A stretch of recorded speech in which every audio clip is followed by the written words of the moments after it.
Hello, welcome to a new chapter. We will be discussing about the mechanical properties of solids. Okay, so let's talk about first with the definition of what is going to be a rigid body. How do you define a rigid body? So a rigid body is a solid which does not change the shape. So I think you have been hearing this definition from your lower grades. It will not change. It does not change its shape or size, okay, on under the action of a force. So if you have an object like that, like for example, you might feel that you have this blackboard, I apply force to it, so it is not going to change its size or shape, correct? So we can consider it to be rigid, but in reality no object is rigid. My force may not be enough, but if I really apply a larger force, then even a steel bar can be stretched, compressed, or it can bend, it can get deformed, correct? So the only thing is there is nothing called absolute rigid body, but uh, if you consider all the solids, we can classify them as some objects which might regain their shape after the external or the deforming forces are removed. Okay, and such material are what we call as elastic materials. So what are elastic materials? Objects which can regain their shape. Okay, they regain their shape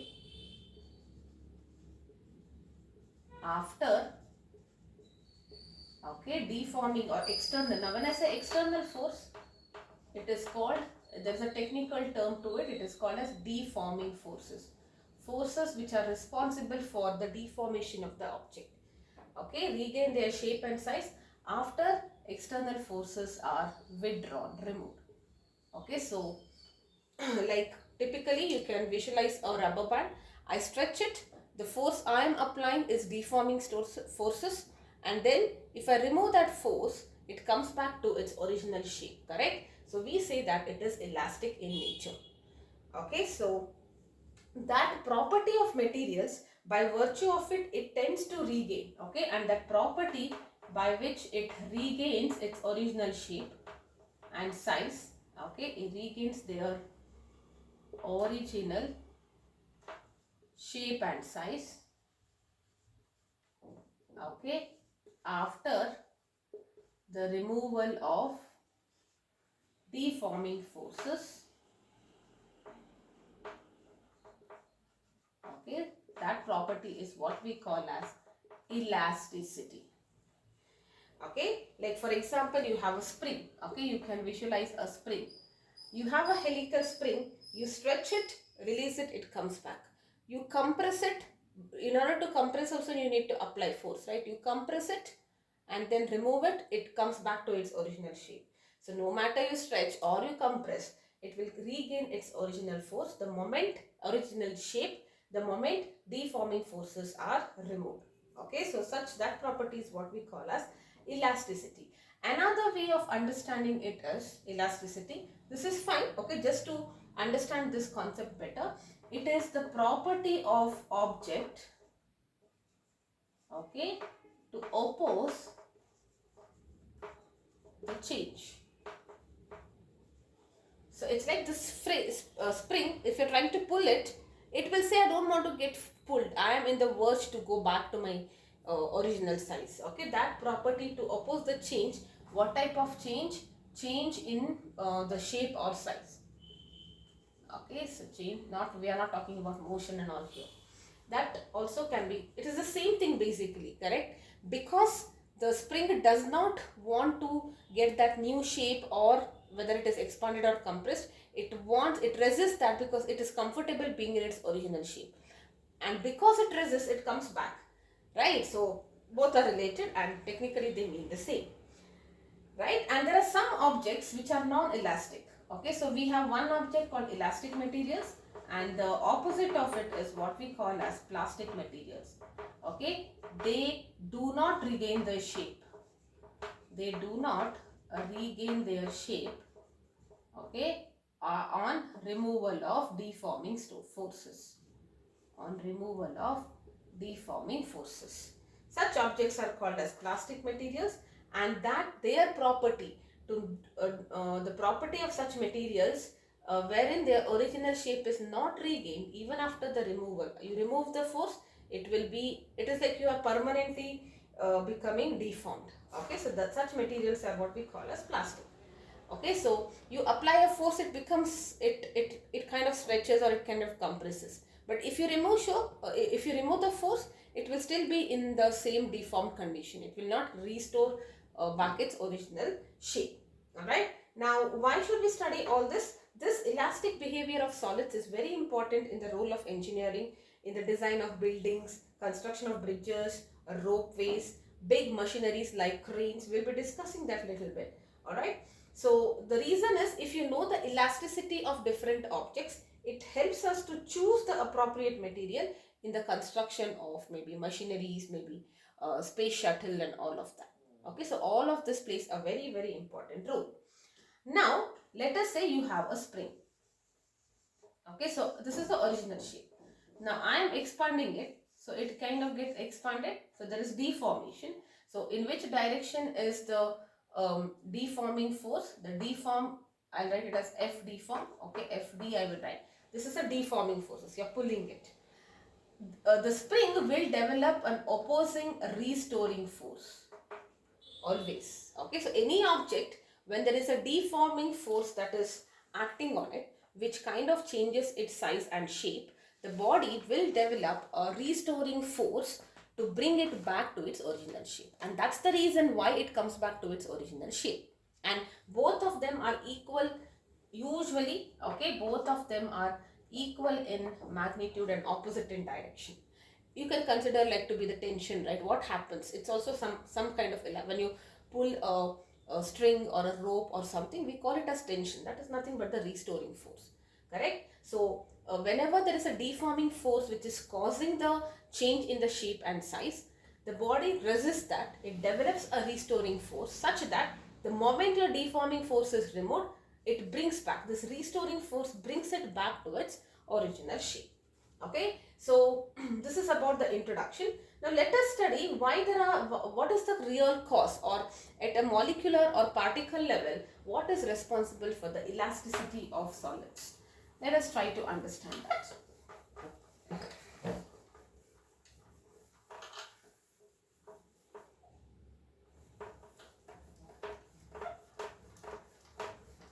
Okay, at a molecular level.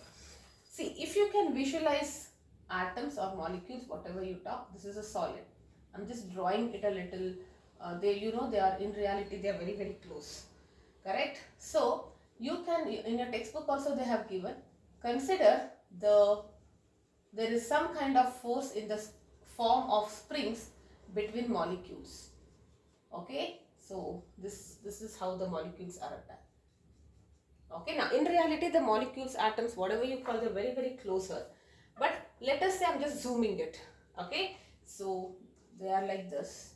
I'm just zooming it, and when I zoom it between two molecules, visualize it like there is a spring. What is the meaning of that? See, when you are stretching the object, you are actually pulling the molecules apart. Alright, the molecules are pulled apart. Visualize my two hands to be the molecules. They were like this. Now we are pulling it apart. The molecules are pulled apart. Right? Consider there is something like a spring. Now what is happening? The moment I release the force, it comes back. That means there is a restoring force. What kind of restoring force do you think? This restoring force is nothing but the force of intermolecular force of attraction. Correct? Intermolecular force of attraction. You have studied it in your lower grades that matter, in between the particles of matter, there is always a force of attraction. This force of attraction is greatest in solids because the molecules are very close to each other. Correct? Now this force of attraction is nothing but the restoring force. It is like that spring. Do you see that? It always, the restoring force means what? It always wants to bring it back.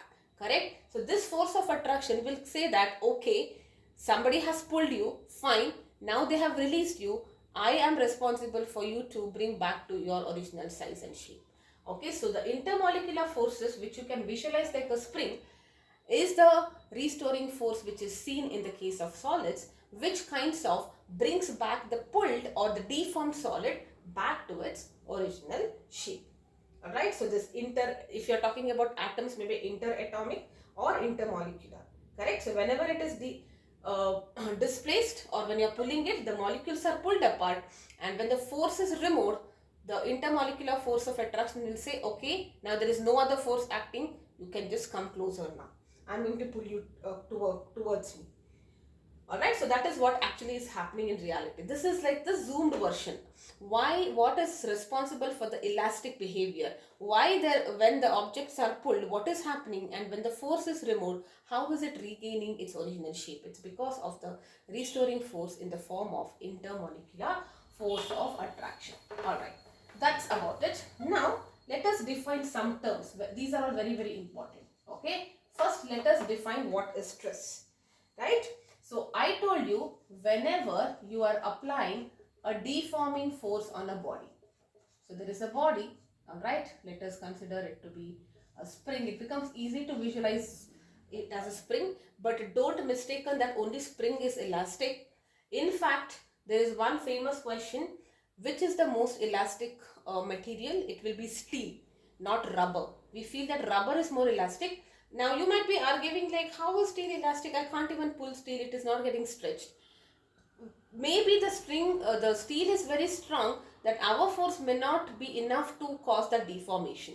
But if you really apply a large force, then it will get deformed. So steel is the most elastic material.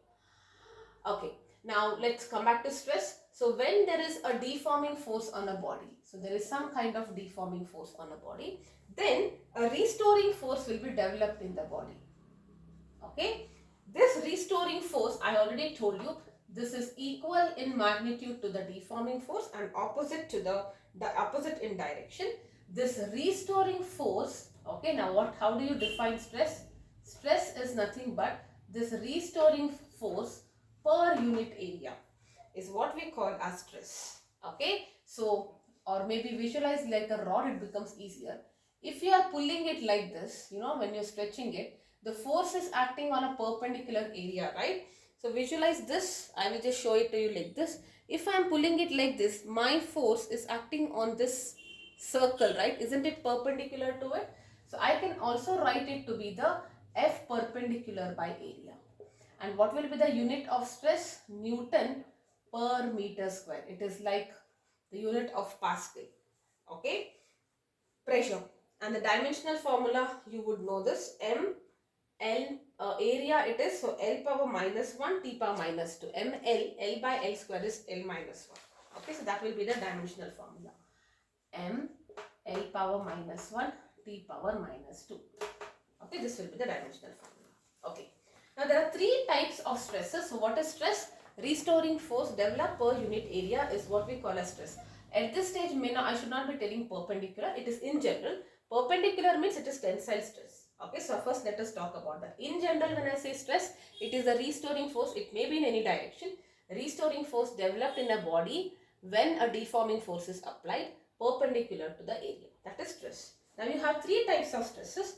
First one is what we call as the tensile stress or longitudinal stress. Tensile or longitudinal stress. Okay, so if this is the case which I was talking about, if you have a rod and if you are pulling it, okay, there is restoring force developed in this direction. Isn't it perpendicular here? Correct? So tensile or longitudinal stress is nothing but force which is perpendicular divided by area, because stress is force by area only. Correct? So what is the result? This kind of force results in the change in the length. Correct? So the change is happening lengthwise. In what way is the shape? Shape is not actually affected. Size is affected. If you are pulling it, it gets elongated. If you are compressing it, it becomes shorter. Correct? So tensile stress, why it is called as tensile? Because in solids, if you just pull something, this restoring force is also nothing but the tension which is created. Correct? So that's the reason it is called as tensile or longitudinal, because it's perpendicular to the deforming force. Okay, so the tensile strength is seen when you are applying a force on a body perpendicular to it, and this results in the change in length of the body. Okay, so now what I can say, there is a rod, okay, maybe in the same figure.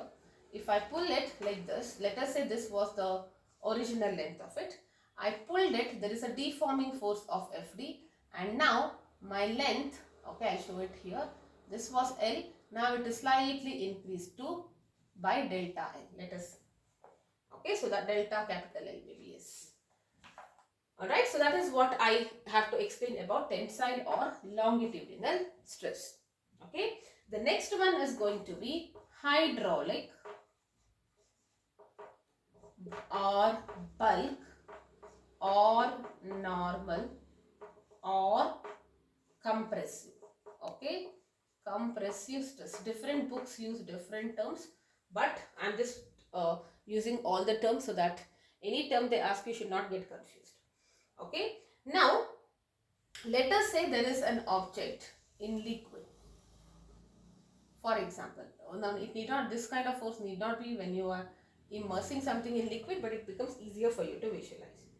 Alright, now what happens, any object in liquid will experience pressure because fluids have a property that they can exert pressure in all directions because their molecules are free to move. It results in collision. Collisions create force. Force per unit area is pressure.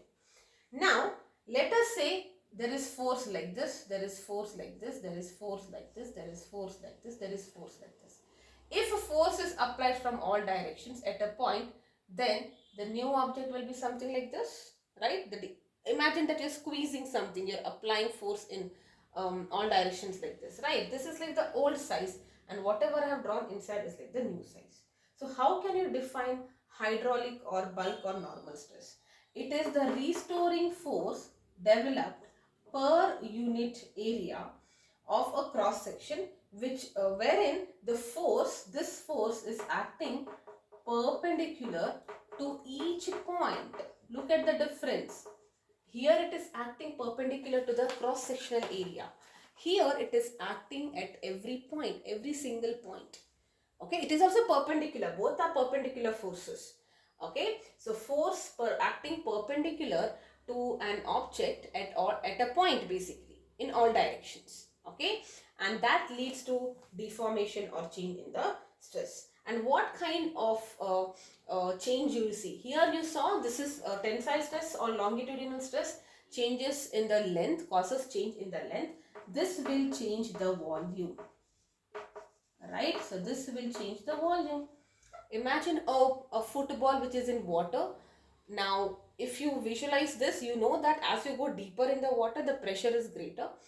The high pressure is enough to crush the football into a very small ball, correct? So there is change in volume. Okay, so restoring force which is acting on a body perpendicular, but at every point it is perpendicular.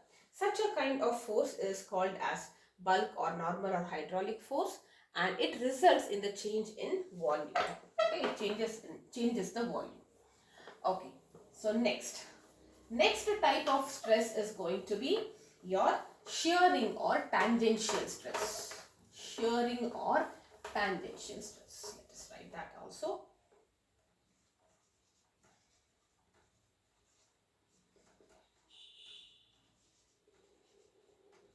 This is the third type. Okay, shearing or tangential stress. Okay, so let us say there is a stack of book. Okay, imagine this to be a stack of book for now. Oh, sorry, it should not be like this. First, it should be like this. Imagine there are a stack of books. Typically, you can see this in the book rack, right? Vertically, if you place this. Now, what you do is you apply force like this, parallel. Okay, this is F parallel. Please remember that. In both the cases, if it was F perpendicular, here it is F parallel. You are applying a force like this. The restoring force will also be in the parallel direction, correct? Now, because of this force, do you agree they will all become like this? They will become, slightly tilted. The base is at the same point. Okay, the base is at the same point, but the top portion is, shifted a little bit. Okay, let us say if this is the length and this is x or delta x, whatever you call, and this is shearing angle or theta, this kind of stress is what we call as shear stress. Okay, so shear stress is nothing but the restoring force which is applied parallel. We also say that this is the force which is tangential. Okay, this is the force is parallel or tangential force. Okay, so it is F parallel or F perpendicular divided by area. Alright, and how do you actually, okay, this angle theta is what we call as the shear angle. Let me say it was at 90 degree because of my stress or my this thing, the angle changed from by the what is that, the top region got displaced by an angle of 30 degrees. We can say it like that, right? So that is what we call as the shear angle. Okay, so this was the original length and vertical base position is still the same, and because you're applying a force, imagine you're like slicing the cake, right? I mean, if you apply any force like this, only the top portion will get deformed, correct? I mean, not really getting deformed, the position is changed now. Okay, it got displaced. The top particle was originally here, now it is coming here, correct?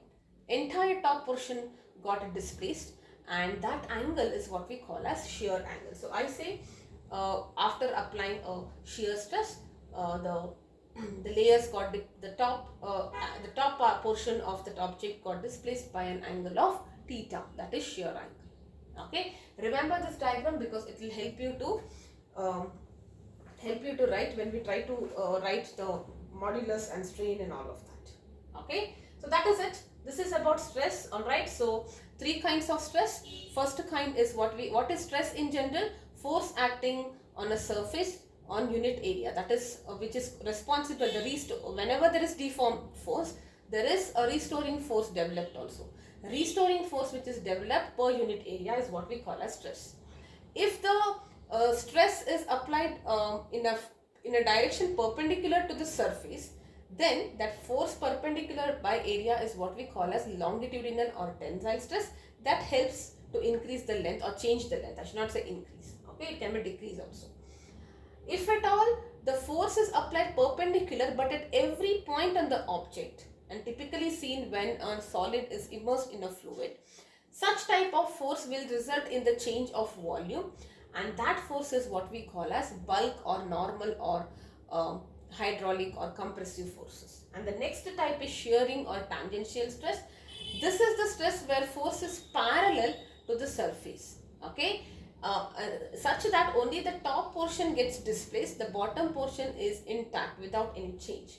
So such kind of force which is applied such kind of stress which is applied tangentially on a surface that by unit area is what we call as shearing or tangential stress. Okay, so those are the three types of stress. Now let us discuss about what is the meaning of strain.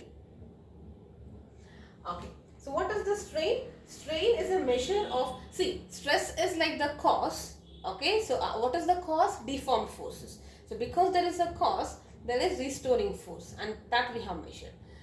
This is like because of stress or because of the deformed forces, what I can see, correct? How do you measure the deformation? So this is a measure of deformation. How much is the deformation? To measure that, we introduced a term called as strain, correct? And what is strain? This is change in the dimension divided by original dimension. Anything it can be, length, volume or whatever. Okay, and this is therefore a dimensionless quantity. Okay, if you are talking about length, change in length by original length, both are length, so it is a dimensionless quantity. Just like we have three kinds of stress, for every stress there is deformation, so there should be three kinds of deformation as well. So there are three kinds of strain. Okay, so the first is what we call as same names, tensile or longitudinal strain. And what is this? This is nothing but change in length by original length. You had a rod, okay, you pulled it like this was L, you applied a deformed force and there was this restoring force, and after the application of deformed force, the length of it got increased by delta L.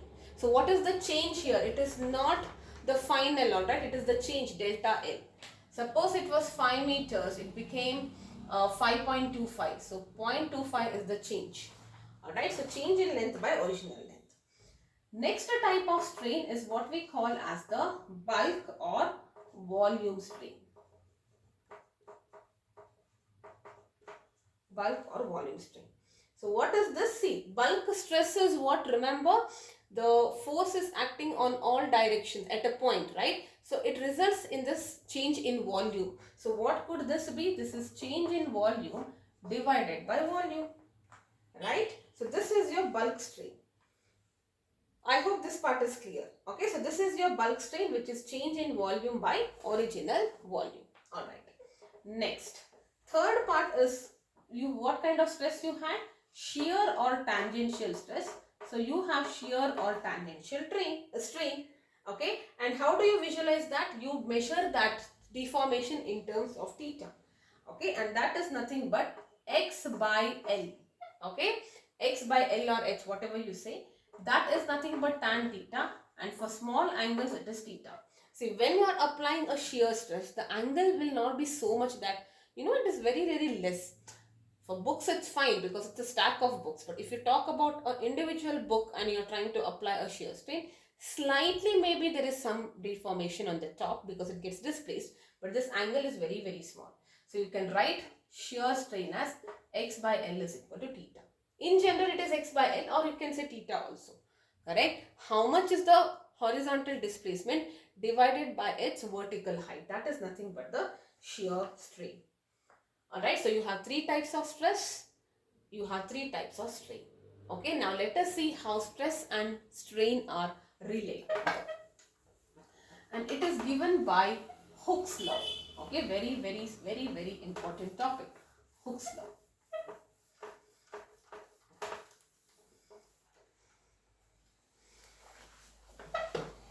Just a second. Yes. So Hooke's law says that for a small deformation, okay, the stress and strain are proportional. It's very easy. So what is this Hooke's law telling you? Let us write this. Hooke's law. It tells you that stress is proportional to strain. Do you agree with that? If you apply, you have a rod or visualize a spring or whatever. If you apply little force, it will increase little longer. If you apply more force, it will be more and more longer. Correct? If you pull it little bit, the elastic or whatever will be, the change in length will be small. But if you really apply a greater force, the change in length will be higher. Okay, so force is nothing but stress, force per unit area. Change per original is nothing but strain. So do you agree, if there is increased stress, if the stress is more, the strain is also more. So I can say that stress is equal to K times strain. I just replace the proportionality by a constant equal to. Okay, so what is this K called? This K is called as the constant of elasticity, or the elastic constant. Elasticity, or it is also called as modulus of elasticity. Okay, so this constant is what we call as modulus of elasticity. And like I mentioned, this constant is, because it is called constant, it is constant for the given material. It is just like your density, correct? Mass by volume. If I increase mass, volume will also increase, change appropriately, so that the density remains constant. Same thing here. Apply stress, more strain. More is the stress, more is the strain. Always stress by strain. I can also write it like this, right? Stress by strain is this constant, correct? More the stress, more is the strain. The ratio of this is always going to be constant for a given material.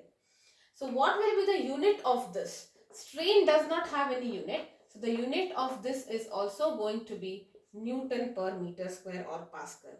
And the dimensional formula is again going to be this only.